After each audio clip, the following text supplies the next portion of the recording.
Hello, and welcome to Petite Plants. Usually the Conophytum cutting season starts in October, when the cool breeze begins. But even now in November, it is still a great time for propagation by cutting.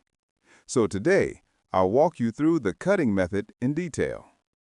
So why do we cut Conophytums? It's mainly for propagation.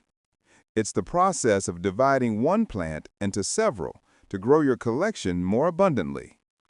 The preparation is simple. All you need is a sharp pair of scissors. First, using sterilized scissors, find the stem connecting the offshoot you want to separate. Then, cut it cleanly without hesitation. Now, this next step is very important.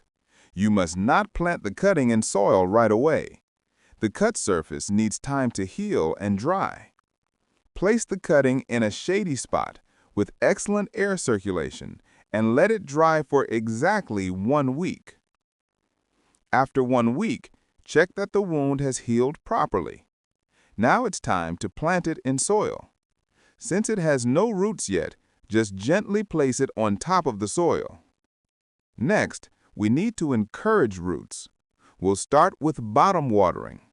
Pour water into the saucer, allowing the soil to slowly soak up moisture from the bottom. After the first bottom watering, you will repeat this process every 1 to 2 weeks, checking the soil's dryness until the roots are fully established.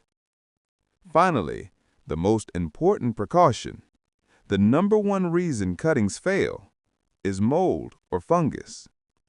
You will be watering somewhat frequently to encourage roots, but if there isn't enough ventilation, mold can easily form where the Conophytum touches the soil.